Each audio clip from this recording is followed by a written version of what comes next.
السلام علیکم ورحمۃ اللہ وبرکاتہ۔ الحمد للہ نحمده ونستعینه ونستغفره ونعوذ باللہ من شرور انفسنا ومن سیئات اعمالنا، من يهده الله فلا مضل له ومن يضلل فلا هادي له، وأشهد أن لا إله إلا الله وحده لا شريك له، وأشهد أن سيدنا ومولانا محمدا عبده ورسوله، أما بعد فأعوذ بالله من الشيطان الرجيم، بسم الله الرحمن الرحيم، وإن من شيعته لإبراهيم إذ جاء ربه بقلب سليم، إذ قال لأبيه وقومه ماذا تعبدون أئفكا آلهة دون الله تريدون فما ظنكم برب العالمين، فنظر نظرة في النجوم فقال إني سقيم، فتولوا عنه مدبرين، فراغ إلى آلهتهم فقال ألا تأكلون ما لكم لا تنطقون، فراغ عليهم ضربا باليمين فأرادوا به كيدا فجعلناهم ضربا باليمين فأقبلوا إليه يزفون، قال أتعبدون ما تنحتون والله خلقكم وما تعملون، قالوا ابنوا له بنيانا فألقوه في الجحيم فأرادوا به كيدا فجعلناهم الأسفلين، وقال إني ذاهب إلى ربي سيهدين، رب هب لي من الصالحين، فبشرناه بغلام حليم، فلما بلغ معه السعي قال يا بني إني أرى في المنام أني أذبحك فانظر ماذا ترى، قال يا أبت افعل ما تؤمر ستجدني إن شاء الله من الصابرين، فلما أسلما وتله للجبين وناديناه أن يا إبراهيم قد صدقت الرؤيا إنا كذلك نجزي المحسنين، إن هذا لهو البلاء المبين، وفديناه بذبح عظيم وتركنا عليه في الآخرين سلام على إبراهيم كذلك نجزي المحسنين، إنه من عبادنا المؤمنين، وبشرناه بإسحاق نبيا من الصالحين، وباركنا عليه وعلى إسحاق ومن ذريتهما محسن وظالم لنفسه مبين۔ ان کی جماعتوں میں سے حضرت ابراہیم علیہ السلام ہیں، جب آئے وہ اپنے رب کے ساتھ، اپنے رب کے پاس تابعدار دل کے ساتھ، جب فرمانے لگے اپنے ابا سے اور اپنی قوم سے کہ تم کن کی پرستش کرتے ہو، کیا تم نے بنا لیے ہیں اللہ کے سوا معبود، تریدونا تم یہ چاہتے ہو بنانا، پس کیا تمہارا خیال ہے جہانوں کے رب کے بارے میں، پس دیکھنا ستاروں کی طرف تو کہا کہ مجھے بیماری ہے، پس وہ پھرے ان سے پیٹھ دے کر، پس آپ متوجہ ہوئے ہیں ان معبودوں کی طرف، کہا کھاتے کیوں نہیں،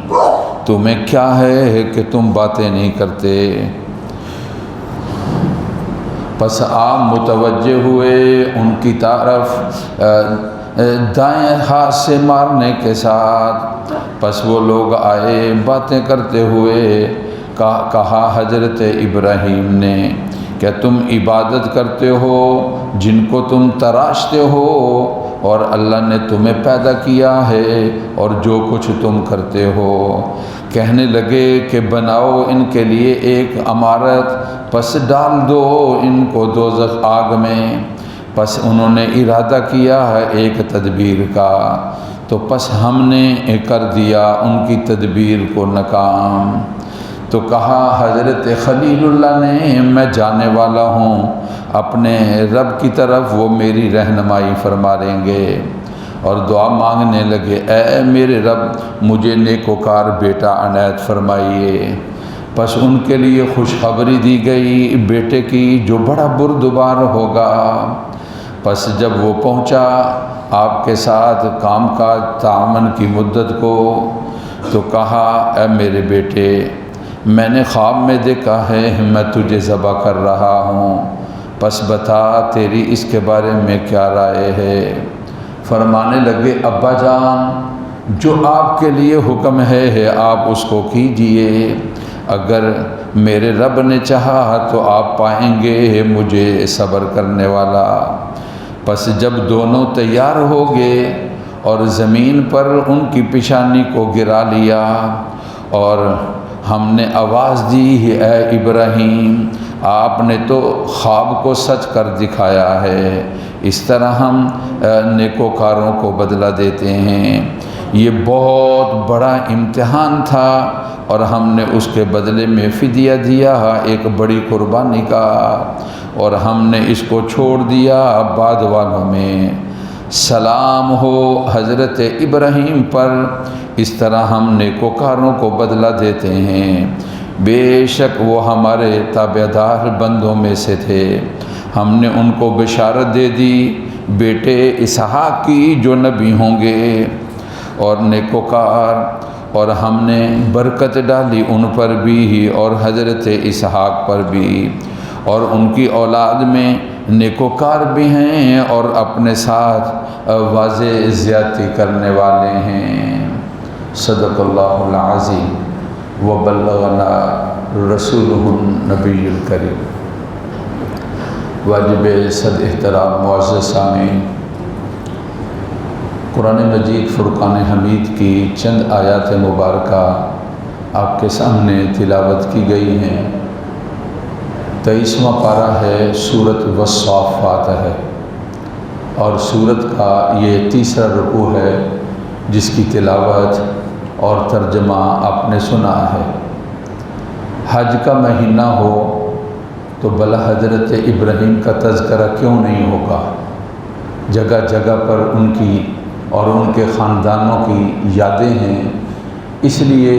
حضرت خلیل اللہ کا تذکرہ جب حج کا تذکرہ آتا ہے، جب حج کا مہینہ آتا ہے، جب حج کے یا قربانی کے احکامات آتے ہیں تو پھر ہمیں تذکرہ کرنا پڑتا ہے حضرت خلیل اللہ کا، اللہ تعالیٰ کے بڑے نبی اور پیغمبر جن کا اسم گرامی قرآن نے بیان کیا حضرت ابراہیم ہے، جن کا لقب ہے حضرت خلیل اللہ، جو والد گرامی ہیں حضرت اسماعیل کے، جو والد گرامی ہے حضرت اسحاق کے، اور پھر حضرت اسحاق جو ہیں وہ والد گرامی ہیں حضرت یعقوب کے، اور حضرت یعقوب والد گرامی ہیں حضرت یوسف کے۔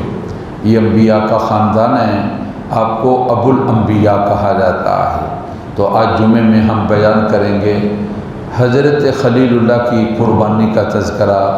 یہ قربانی جو مسلمان حج کے مہینے کے اندر 10ویں، 11ویں اور 12ویں تاریخ کو ذی الحجہ کی قربانی کرتے ہیں، اللہ کے راستے کے اندر اللہ تعالیٰ کی رضا اور جستجو کے لیے، رضا کے لیے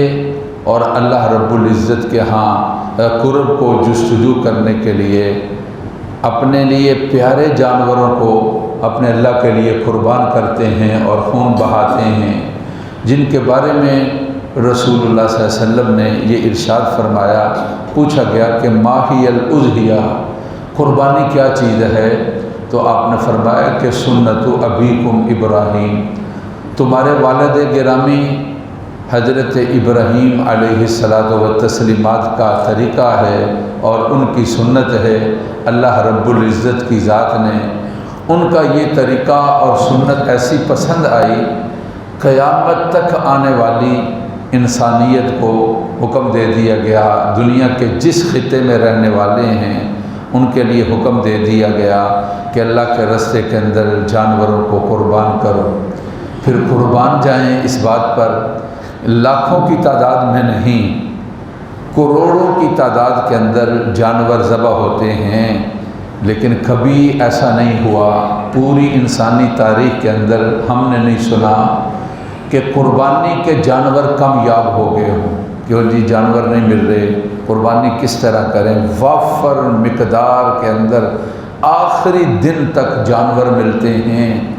ایک مثال ایسی نہیں کہ کسی نے کہا ہو کہ میری قربانی رہ گئی، یا پاکستان میں نہیں، پوری دنیا کے اندر، ساری دنیا کے جس خطے کے اندر رہنے والے مسلمان ہیں وہ قربانی کرتے ہیں۔ ایسا نہیں ہے کہ پوری دنیا کے اندر کہ کہیں کسی کو قربانی نہ ملے اور وہ چاہتا ہو اور اس کی قربانی رہ جائے۔ اللہ رب العزت کی ذات نے اس کے لیے وافر جو ہے وہ انتظام کر رکھا ہے۔ قربانی یہ اللہ تعالیٰ کے فرائض میں سے ایک فریضہ ہے، اور اللہ رب العزت کی ذات نے اس کے بارے میں حکم دیا ہے۔ حضرت خلیل اللہ سے پہلے بھی لوگ جانوروں کو اللہ کے لیے ذبح کرتے تھے، لیکن ایک منظم طریقے کے ساتھ حضرت خلیل اللہ نے جانور کو قربان کیا، اور پھر اس سے قربانی کا سلسلہ شروع ہوتا ہے۔ گزشتہ جمعے میں نے عرض کیا تھا کہ آپ نے اپنی اہلیہ محترمہ حضرت حاجرہ کو اور اپنے صاحبزادے حضرت اسماعیل کو مکہ میں چھوڑا، اور اپنے اللہ سے دعا کی کہ اے میرے رب، میں نے ایسی وادی کے اندر چھوڑا ہے کہ بواد غیر ذی زرع عند بیتک المحرم، عزت والا تیرا گھر ہے، وہاں کوئی ایسا سبزہ نہیں ہے، کھانے پینے کی اشیاء نہیں ہے۔ فَاجْعَلْ أَفْئِدَةً مِّنَ النَّاسِ تَهْوِي إِلَيْهِمْ وَارْزُقْهُم مِّنَ الثَّمَرَاتِ، لوگوں کے دلوں کو پھیر دے اس طرف، اور وہاں کے رہنے والوں کے لیے ضروریات کا انتظام کر دے۔ حضرت خلیل اللہ کی دعا آج تک حجاج کرام ان کی ضروریات کی کبھی کمی نہیں آئی۔ پوری دنیا سے لوگ آتے ہیں اور حج کی ادائیگی کرتے ہیں، نہ پینے والی اشیاء کی کوئی کمی آتی ہے اور نہ کھانے والے اشیاء کی کوئی کمی آتی ہے۔ یہ ثمرہ ہے حضرت خلیل اللہ کی دعا کا، اور یہ ثمرہ ہے حضرت ابراہیم کی دعا کا۔ حضرت حاجرہ کو چھوڑا اور بیٹے اسماعیل کو چھوڑا، جب کھانا پینا ان کو بتا دیا کہ اللہ کا حکم ہے، جب ختم ہو گیا تو تلاش کے لیے امی جان حضرت حاجرہ کبھی صفوہ پر چلتی ہیں اور پھر اس سے نیچے آتی ہیں تو وادی سے بھاگتے ہوئے مروہ کی طرف چلی جاتی ہیں، اور پھر مروہ سے نیچے آتی ہیں، تلاش پانی، کوئی بتانے والا، بچے کے لیے کھانے، اپنے لیے کھانے کا کوئی انتظام کرنے والا، کوئی چیز مل جائے، آپ اسی تلاش کے اندر کبھی صفا اور کبھی مروہ کی طرف جا رہی ہیں۔ ان کی اس ادا کو اللہ نے اتنا پسند کیا کہ حج کی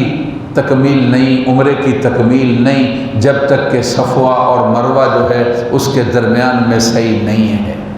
اور پھر کہا کہ کرنی بھی صحیح تم نے اس طرح ہے جس طرح کہ مائی حاجرہ نے نیچے والی جگہ، وہاں سے وہ بھاگتی تھی، لیکن عورتوں کے لیے چونکہ ان کے لیے عفت اور پاک دامنی اور ان کے لیے سطر کا مسئلہ ہے، تو حکم دے دیا کہ وہ عورتیں عام چال سے چلیں گی، لیکن مرد حضرات اپنی حضرت حاجرہ جو ہیں امی جان، ان کی سنت پر عمل کرتے ہوئے وہ مینین اخضرین جو سبز لہٹیں لگی ہوئی ہیں وہاں سے بھاگتے ہوئے، چاہے وہ صحیح حج کی ہوتی ہے یا سعی جو ہے وہ عمرہ کی ہوتی ہے، انہوں نے وہاں سے بھاگ کر گزرنا ہے، اور پھر اللہ کی ذات نے وہاں زمزم کا انتظام کر دیا۔ اس میں یہ کہ حضرت جبریل نے آ کر پر مارا اور وہاں سے پانی پھوٹ گیا، لیکن زیادہ مشہور یہ ہے کہ حضرت اسماعیل رو رہے تھے اور اپنی ایڑی کو زمین کے ساتھ رگڑ رہے تھے۔ اللہ تعالیٰ سارے کچھ کرنے والے ہیں، بس وہ اس ایڑی کا زمین پر لگنا تھا۔ جہاں سے پانی نکالنے کے لیے لوگ پتہ نہیں کتنی مشینیں استعمال کرتے ہیں کہ پانی نہیں نکلتا، وہ اتنی سخت زمین ہے۔ مکہ کے اندر کنویں بہت کم، شاد و نادر، دور دراز کہیں کنواں ہوگا، آج بھی وہاں پر پانی باہر سے آتا ہے۔ ہوٹلوں کے اندر کوئی یہ نہیں ہے کہ نیچے جس طرح یہاں پمپ لگا دیتے ہیں اور زمین سے پانی آ جاتا ہے، نہ،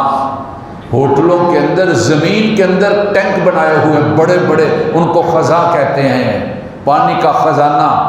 باہر سے گاڑیاں آتی ہیں اور پھر ان ٹینکوں کو بھر دیتی ہیں جو زمین کے اندر ہیں، اور وہاں سے پمپوں کے ذریعے سے ان کو پوری بلڈنگ کے اندر پانی کی سپلائی جو ہے وہ کی جاتی ہے۔ وہاں پر اس طرح نہیں ہے کہ زمین سے آج تک اتنے جدید دور کے اندر بھی وہ اتنی سخت زمین ہے، وہاں سے اس طرح پانی کا نکالنا نہیں ہے۔ لیکن حضرت اسماعیل کے ایڑی کی چوٹ لگنی تھی تو اللہ کا حکم آ گیا۔ امی جان نے دیکھا کہ وہاں پانی جو ہے اس طرح بہنے لگ گیا۔ آپ نے کہا کہ زم زم، اس کا معنی ہے رک جا، وہیں پر چشمے کی شکل کے اندر پانی رک جاتا ہے۔ اگر امی جان نہ یہ کہتی تو سیلاب کی شکل کے اندر پورے علاقے کو وہ پانی جو ہے وہ بہا دیتا، لیکن یہ ایک تالاب کی اور ایک چشمے کی شکل کے اندر پانی جو ہے وہاں پر رک جاتا ہے۔ آج تک، اس وقت سے لے کر آج تک زمزم کا یہ چشمہ، اس کو بند تو کیا گیا، مختلف جنگیں ہوئیں اور اس موقع پر زمزم کو گم کر دیا گیا، لیکن زمزم کا چشمہ موجود ہو، لیکن آج تک ایسا نہیں ہے کہ اس کا پانی جو ہے وہ ختم ہو رہا ہو۔ سعودیہ کے اندر، دوسرے شہروں کے اندر اس کی بڑی کوشش کی جا رہی ہے کہ کیا پانی کو کم از کم استعمال کیا جائے۔ یہ جو ٹوٹیاں ہیں ان کے اندر فلٹر لگاتے ہیں، اور اس کے لیے بلدیہ جو ہے وہ پاس کرتی ہے اور کہتی ہے کہ ٹوٹی تمہاری تب پاس ہوگی، اس کے اندر فلٹر ہوگا اور اس فلٹر سے پانی جب گزرے گا تو کم پانی نکلے گا۔ ہماری ٹوٹیوں کی طرح نہیں، بس اس کھولو تو اس طرح ٹیوب ویل کی طرح پانی آ جاتا ہے، وہ پانی کم مقدار کے اندر نکلے۔ اور کہتے ہیں کہ آئندہ پانی کی قلت ہو سکتی ہے، لیکن زمزم جب سے شروع ہوا اتنے زیادہ حجاج کرام جاتے ہیں اور پانی کو پیتے ہیں اور استعمال کرتے ہیں، اور پھر دنیا کے اندر اس کو لے کر چلے جاتے ہیں۔ لیکن پانی کی کمی نہیں ہے، بلکہ مکہ پاک سے لائن کی پہلے تھا، گاڑیوں پر پانی مدینہ پاک پہنچایا جاتا تھا، بلکہ اب سپلائی لائن ہے، وہاں سے مکہ معظمہ سے اس پانی کو مدینہ پاک میں پہنچایا گیا ہے، اور وہاں پر نل لگے ہوئے ہیں، اور وہاں سے پانی جو ہے وہ سارے پھر مدینہ پاک کے اندر جو حرم نبی ہے وہاں پر حجاج کرام اور زائرین کے لیے پانی کا انتظام کیا جاتا ہے۔ حضرت اسماعیل علیہ السلام و تسلیمات اپنی عمر کے لحاظ سے بڑے ہوتے رہے، اور ابا جان یعنی حضرت ابراہیم ان کے ساتھ ملاقات کے لیے اللہ کے حکم کے ساتھ فلسطین، شام کا علاقہ تھا، وہاں سے مکہ معظمہ آتے تھے، اور یہاں تک کہ حضرت اسماعیل علیہ السلام و تسلیمات، قرآن مجید یہ ارشاد فرمایا فلما بلغ معہ سعیا، وہ ان کے ساتھ کام کی مدت کو پہنچ گئے، یعنی کیا مطلب، ہوشیار ہو گئے، اب ابا کا بازو بننے لگے اور سہارا بننے لگے، اور کام ابا کے ساتھ مل کر کرنے لگے۔ اور پھر آپ نے بیت اللہ کی تعمیر کی تھی کہ قرآن نے ارشاد فرمایا ہے وَإِذْ يَرْفَعُ إِبْرَاهِيمُ الْقَوَاعِدَ مِنَ الْبَيْتِ وَإِسْمَاعِيلُ کہ باپ اور بیٹا دونوں تعمیر میں لگ گئے۔ حضرت خلیل اللہ اس بیت اللہ کی تعمیر کرنے والے، اور حضرت اسماعیل اس کے لیے اشیاء کو مہیا کرنے والے، اور پھر اس کے بعد دعا کرتے ہیں۔ یہ اس سے پہلے واقعہ آتا ہے کہ آپ وہاں پر تشریف فرما ہیں اور آپ کو کو خواب آتی ہے اور خواب کے اندر آپ دیکھتے ہیں کہ کوئی کہتا ہے کہ اے ابراہیم، جو آپ کو سب سے زیادہ پیاری چیز ہے اس کو اپنے اللہ کے لیے قربان کر دو۔ انسان کے لیے سب سے زیادہ پیاری چیز اس کی اولاد ہے۔ دولت، مال، کوٹھی، بنگلہ کوئی حیثیت نہیں رکھتا بیٹے کے سامنے اور بیٹی کے سامنے اور اولاد کے سامنے۔ یہ اللہ تعالیٰ کا سب سے، دنیا کی چیزوں کے لحاظ سے یہ سب سے بڑا انعام ہے اللہ تعالیٰ کا والدین کے لیے۔ اللہ نے ان کو اولاد دی ہے اور اولاد ان کی یہ اتنی بڑی نعمت ہے اور اتنی عمدہ یہ نعمت ہے۔ اور پھر یہ آپ کو ملی بھی بڑھاپے کے اندر، 100 سال کے قریب آپ کی عمر ہے، اور آپ اپنے اللہ سے قرآن یہ ارشاد فرما رہا ہے سورۃ والصافات کے اندر کہ آپ جب نکلتے ہیں تو آپ اپنے اللہ تعالیٰ سے دعا کرتے ہیں، رب ہب لی من الصالحین، اے اللہ مجھے نیک اولاد دیجیے۔ اللہ تعالیٰ نے اور دعا کو قبول کر لیا، اور پھر آپ نے بیٹا دیا، اور بیٹا پھر سمجھداری کی عمر کی طرف چلا گیا۔ کہتے ہیں کہ 8 یا 9 یا 10 سال حضرت اسماعیل کی عمر تھی۔ ظاہر ہے اس سے پہلے 2 3 4 سال کا بیٹا تو باپ کے ساتھ کوئی تعامل نہیں کر سکتا ہے نا۔ تو خواب میں آیا کہ پیاری چیز کو ذبح کرو، تو سب سے پیاری چیز کیا ہو سکتی ہے؟ تو پھر آپ نے اللہ کے لیے جانوروں کو ذبح کر دیا۔ کہتے ہیں کہ دوسرے دن پھر خواب آئی، پھر آپ نے ذبح کر دیا، اور تیسرے دن خواب آئی۔ حالانکہ نبی کی خواب یہ وحی ہوتی ہے، لیکن آپ نے جب 3 دفعہ دیکھ لیا تو پھر اس کے بعد آپ سمجھ گئے کہ حکم یہ ہے کہ بیٹے کو ہمارے لیے قربان کر دو، ہم نے دیا ہے نا، ساری چیزیں اللہ کی ہیں نا۔ آپ ذرا غور فرمائیں کہ حضرت خلیل اللہ کو بیٹے کی قربانی کا حکم دیا۔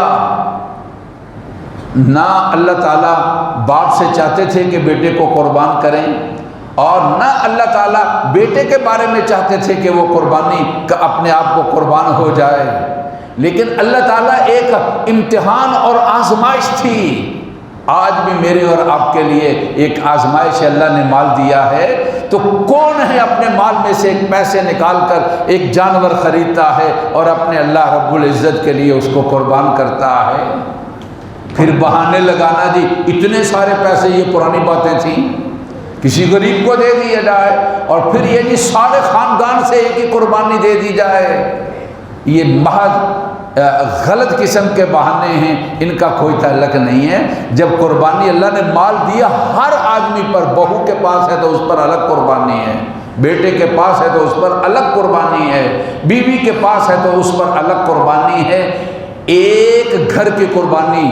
سارے خاندان کی قربانی نہیں ہے۔ البتہ اگر ایک ہی آدمی کے پاس مال ہے اور وہ سارے کا وہی مالک ہے، تو پھر جب وہ گھر میں اپنی طرف سے، اپنی اہلیہ کی طرف سے قربانی کرتا ہے تو سارے بچوں کی طرف سے وہ قربانی ہو جائے گی، اس لیے کہ ان کے اوپر تو قربانی ہے ہی نہیں ہے، تو پورے گھرانے کی جن پر قربانی تھی قربانی ہو گئی، تو پورے گھرانے کی قربانی ہے۔ جس آدمی کے پاس 52.5 تولے چاندی ہے، یہ تقریباً 2530 روپے، کل میں نے معلوم کیا تھا 2530 روپے فی تولہ چاندی کی قیمت ہے، اور اس حساب سے 1,30,000 روپیہ یا اس سے کچھ زائد جو ہیں وہ پیسے بن جاتے ہیں۔ جو آدمی اتنے پیسوں کا مالک ہے، اتنے پیسوں کے سامان تجارت کا مالک ہے، اتنے پیسوں کے غیر ضروری گھر کے اندر جو غیر ضروری سامان ہے ان کا مالک ہے، اس آدمی پر قربانی ہے۔ اس کے لیے ضروری نہیں کہ بکرا چھترا ہو، گائے کے اندر حصہ ڈال سکتا ہے۔ قربانی کے مسئلے کے اندر 4 طرح کے جانوروں کو قربان کیا جا سکتا ہے۔ گائے، بھینس بھی گائے کی قسم ہی شمار ہوتی ہے، اونٹ یہ 2 قسم ہو گئی، بکرا پہاڑی ہو، چھوٹا ہو، بڑا ہو، وہ بکرا ہی ہے، چھترا، چھترے کے اندر دمبا بھی آ جاتا ہے۔ یہ 4 قسم کے جانور، ان جانوروں کے علاوہ کوئی اور جانور قربان کرنا چاہے، 12 سنگا کو لے لے، ہرنی کو لے لے، نہیں وہ الگ شمار ہوتے ہیں، ان کی قربانی نہیں ہے۔ حلال ہونا اور چیز ہے، قربانی کے لیے جانور کا ہونا اور چیز ہے۔ صحت مند ہونا چاہیے، عیوب سے بہت زیادہ جو عیب ہوں چھوٹا موٹا کوئی زخم ہے، کوئی بخار ہے چھوٹا موٹا کسی جانور کو، کوئی تھوڑی سی تکلیف ہے، کوئی حرج والی بات نہیں۔ بہت زیادہ واضح بیماری اور بہت زیادہ واضح قسم کا کوئی ایسا عیب ہو، آنکھ کا کانا ہے، اور اسی طرح ٹانگ جو ہے وہ ایسی ہے کہ زمین پر لگاتا نہیں ہے، ایک ٹانگ اس کی نہیں ہے، یہ بڑے بڑے عیوب اس کی وجہ سے اس جانور کی قربانی نہیں ہے۔ بالکل ہڈیوں کا جو ہے وہ مجموعہ ہے، ماس نام کی اس کے اوپر کوئی چیز نہیں ہے، ایسے جانور کی قربانی نہیں ہے۔ بکرا دھوندا ہونا چاہیے، یہ سال کا ہو تو دھوندا ہوتا ہے، گھر میں پالا دھوندا نہیں ہے، سال عمر ہو گئی قربانی ہو جائے گی۔ چھترا سال کا ہونا چاہیے، البتہ اگر چھترا موٹا تازہ ہو سال کے برابر، مہینہ 2 مہینے 3 مہینے اس کی عمر کم بھی ہو تو تب بھی اس کی قربانی ہو جاتی ہے۔ جو گائے بھینس ہیں، بھینس ہو یا ان کا نر ہو، یہ دونوں کی قربانی ہو سکتی ہے، جس طرح گائے نر اور مادہ دونوں کی ہو سکتی ہے۔ اس کے لیے یہ ہے کہ وہ دوندے ہونے چاہیے۔ دوندہ کا مطلب ہوتا ہے جوان ہونا، اور ان کی عمر 2 سال ہے۔ آگے والے 2 دانت اس سے پتہ چل جاتا ہے۔ اگر گھر میں رکھا ہوا ہے، جن پر اعتماد ہے وہ کہتے ہیں کہ یہ 2 سال ہو گیا، تو ان کی بات پر یقین کرتے ہوئے ان کی قربانی کی جا سکتی ہے۔ اونٹ کے لیے عمر جو ہے وہ 5 سال ہے، وہ دوندہ 5 سال کا ہوتا ہے، دوندہ ہونا چاہیے، وہ جوان ہوتا ہے یا 5 سال کا ہونا چاہیے۔ اللہ رب العزت کی ذات نے قربانی کے بارے میں حضرت خلیل اللہ کو خواب آئی تو بیٹے سے یہ کہہ دیا، انی ارا فی المنام یا بنی، یا میرے پیارے بیٹے، انی ارا فی المنام انی اذبحک فانظر ماذا تری، میں نے خواب دیکھی ہے، میں تجھے ذبح کر رہا ہوں، بتا تیری اس کے بارے میں کیا رائے ہے۔ ظاہر ہے کہ ایک بڑا کام تھا، اور اس کام کے لیے جب دونوں تیار ہوں تو پھر اس کے لیے آسانی پیدا ہو سکتی ہیں۔ حضرت اسماعیل نے فوراً کہا، یا ابت افعل ما تؤمر ستجدنی ان شاء اللہ من الصابرین، ابا جان حکم کو پورا کیجئے، میرے رب نے چاہا تو میں صبر کروں گا اور میں آپ کے ساتھ تعاون کرنے والا ہوں گا۔ قرآن مجید کہتا ہے آپ نے بیٹے کو لیا اور پھر مکہ سے نکل کر وادی مینا کے اندر آ گئے۔ یہ حجاج کرام 10ویں تاریخ کو اور پھر 11ویں تاریخ کو اور پھر 12ویں تاریخ کو وہاں 3 جمرات شیطان بنے ہوئے ہیں، ان کو کنکریاں مارتے ہیں۔ یہ حضرت خلیل اللہ کی سنت ہے، بیٹے کو ذبح کرنے کے لیے وادی مینا کے اندر 2 پہاڑوں کے درمیان اس وادی کے اندر لے کر چلے، تو یہ بدبخت شیطان جو ہے مختلف طریقوں سے روکنے لگا، اور ایک موقع پر سامنے کھڑا ہو گیا اور کہا کہ خلیل اللہ، تجھے میں یہ اللہ کا حکم پورا کرنے نہیں دوں گا۔ آپ نے کنکری اٹھائی اور پھر اللہ کا نام لے کر اس مردود کو ماری۔ اللہ کو یہ ادا ایسی پسند آئی، کہا کہ حاجیوں، تمہیں ہر صورت کے اندر رہاں پر رمی جمرات کو کرنا ہے، حج کی تمہاری تکمیل تب ہوگی جب تک تم ان شیطانوں کو پہلے دن صرف بڑے شیطان کو 7 کنکریاں اور دوسرے اور تیسرے دن اور اگر چوتھا دن بھی اگر آپ رکھیں تو پھر اس کے لیے تینوں شیطانوں کو 7 کنکریاں مارنی ہیں اور 7 اللہ کی بڑائی کا تذکرہ کرنا ہے۔ اور کہہ دو اگر رغم الشیطان، شیطان ذلیل اور خوار ہوا ہے، رضا الرحمن، رحمان جو ہے وہ راضی ہوا ہے، بسم اللہ اللہ اکبر، اس اللہ کے نام کے ساتھ جس کی بڑائی اور کبریائی ہیں، اور پھر اس کے بعد رمی جمرات کرنا ہے۔ چنانچہ قرآن نے کہا فلما اسلما وتلہ للجبین، جب باپ اور بیٹا دونوں تیار ہو گئے اور آپ نے پیشانی کے بل اپنے بیٹے کو گرا لیا اور آپ ذبح کر رہے ہیں، چھری چلانے کی پوری کوشش کر رہے ہیں، تو پھر آپ بھلا کیا پڑھتے ہیں؟ اللہ اکبر اللہ اکبر کہتے ہیں۔ نیچے سے حضرت جو بولتے ہیں یعنی حضرت ذبیح اللہ بولتے ہیں لا الہ الا اللہ واللہ اکبر، حضرت جبرائیل آئے کہا اللہ اکبر وللہ الحمد۔ یہ جو کلمات بولے جاتے ہیں یہ تینوں بزرگوں کا یہ کلمات مجموعہ ہے۔ تو پیچھے سے آواز آتی ہے وَنَادَيْنَاهُ، قرآن کہتا ہے، اللہ کا حکم آتا ہے وَنَادَيْنَاهُ أَن يَا إِبْرَاهِيمُ، اے ابراہیم، آواز آتی ہے قَدْ صَدَّقْتَ الرُّؤْيَا، آپ نے تو خواب کو سچ کر دکھایا ہے، إِنَّ هَذَا لَهُوَ الْبَلَاءُ الْمُبِينُ، یہ ایک بہت بڑا امتحان اور آزمائش تھی۔ اللہ نے وَفَدَيْنَاهُ بِذِبْحٍ عَظِيمٍ، اس کے بدلے کے اندر اللہ کی ذات نے ایک بڑا ذبیحہ دے دیا، آپ نے ان کو قربان کیا۔ اور رسول اللہ صلی اللہ علیہ وسلم نے فرمایا تمہارے باپ حضرت ابراہیم کا طریقہ ہے کہ انہوں نے بیٹے کو ذبح کے لیے پیش کیا اور اللہ کی ذات نے ان کے لیے دھمبا کر دیا اور کہا کہ اس کو ذبح کرو، خون کا قطرہ زمین پر بعد میں گرے گا، یہ اللہ تعالیٰ کے ہاں اس کا قرب، درجہ، رتبہ اور فضیلت جو ہے وہ پہلے پہنچ جائے گی۔ اور پھر فرمایا کہ یہ خون اور گوشت نہیں، اللہ تو یہ چاہتے ہیں کس محبت کے ساتھ یہ اللہ تعالیٰ کا حکم جو ہے پورا کر رہا ہے، دکھلاوے کے ساتھ لاکھوں روپیہ خرچ کر دیتا ہے، اللہ کی رضا اور جستجوئی کے لیے کسی گائے کے اندر حصہ ڈال کر تھوڑے پیسوں کے ساتھ قربانی کر دیتا ہے۔ قرآن نے ارشاد فرمایا لَن يَنَالَ اللَّهَ لُحُومُهَا وَلَا دِمَاؤُهَا وَلَكِن يَنَالُهُ التَّقْوَىٰ مِنكُمْ، اللہ کو تمہارا گوشت اور پوست نہیں چاہیے، اللہ تو یہ دیکھتے ہیں میرا بندہ کس نیت کے ساتھ میرے لیے جانور کو، میرا پیدا کیا ہوا جانور کس نیت کے ساتھ یہ میرے لیے ذبح کر رہا ہے۔ پوری دنیا کے مسلمان اللہ کے نبی حضرت خلیل اللہ کی سنت، رسول کریم صلی اللہ علیہ وسلم کے حکم پر عمل کرتے ہوئے جن پر قربانی آتی ہے، ہزاروں لاکھوں کروڑوں کی تعداد کے اندر دنیا کے اندر جانوروں کی قربانی ہوتی ہے،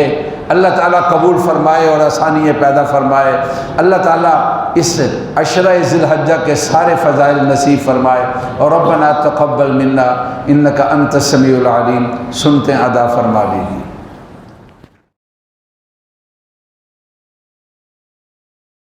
الحمدللہ لا الہ الا اللہ اللہ اکبر، یہ تسبیحات فاطمی، ان کا ورد روزانہ کم از کم ایک تسبیح، آتے جاتے ہوئے ان کی تلاوت، ان دنوں کا روزہ سال بھر کے گناہوں کی معافی ہے،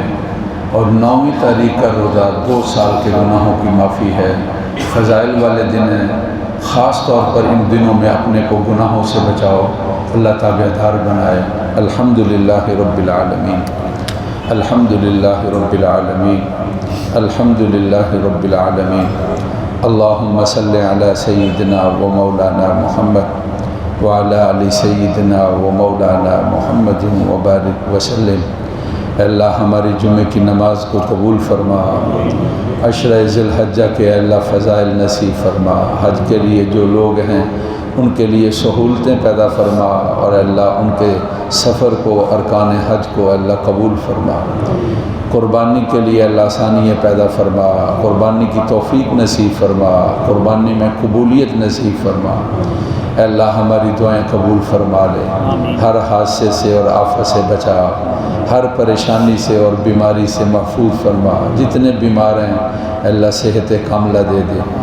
بڑی گرمی کے اندر اے اللہ تپش ہے، شدت ہے، اے اللہ اس کے نقصانات سے بچا لینا، اے اللہ موسم کو ٹھنڈا کر دیجیے، خوشگوار کر دیجیے، اس کے زور کو توڑ دیجیے، اے اللہ ہماری دعائیں قبول فرما لے، والدین کی مغفرت فرما، بہن بھائیوں کی مغفرت فرما، فوت شدگان مسلمان مرد عورتیں اللہ مغفرت فرما، وطن عزیز پر اپنی مہربانی فرما، آپس میں محبت اور الفت پیدا فرما، بہت ہو گئی اللہ نفرتوں میں، دشمنیوں میں، بدخلقیوں میں، اے اللہ معافی چاہتے ہیں، اے اللہ اخلاق والا، اے اللہ خیر خواہی والا، آپس میں بھلائی والا بنا دے، جتنے ہمارے دوست احباب پریشان ہیں اللہ پریشانیاں دور کر دے، مہربانی فرما دیجیے، کرم فرما دیجیے، عافیت اور خیریت فرما دیجیے، اے اللہ اپنے فضل اور کرم کے ساتھ ملک کے حالات بہتر فرما دیجیے، ہماری دعائیں قبول فرما، رہنما ہوں یا کارکن ہوں سب کو اے اللہ اعلیٰ اخلاق کا مالک بنا دے، سچا اور سچا بنا دے، ہر طرح کی اے اللہ گناہ والی باتوں سے محفوظ فرما، ہماری دعائیں اللہ قبول فرما لے۔ جتنے ہمارے دوست احباب عزیز و اقربا رشتہ دار دوسرے ملکوں کے اندر ہیں، اللہ ان کو ساری خوشیاں دے دینا، اللہ ان کو ہر پریشانی سے بچا لینا۔ اللہ خیریت ان کے لیے کوئی سفر ہے تو اللہ اس کی تکمیل خیریت کے ساتھ فرما دینا۔ جن حضرات نے سولر کا انتظام کیا ہے، پھر اس کے لیے کوشاں ہیں، پھر اس کے بل کے بارے میں کوشش کرتے رہے، اللہ ان پر اپنا کرم فرما، اللہ ان کی اس نیکی کو قیامت تک کے لیے صدقہ جاریہ بنانا۔ اللہ اس کے اثرات انہی کے لیے نہیں بلکہ ان کے پورے خاندان کے لیے خیریت اور عافیت کے ساتھ اے اللہ اس کو صدقہ جاریہ بنانا۔ اللہ ہماری دعائیں قبول فرما لے، اور ربنا تقبل منا انک انت السمیع العلیم، وصلی اللہ تعالی علی سیدنا و مولانا محمد و آلہ و اصحابہ اجمعین برحمتک یا ارحم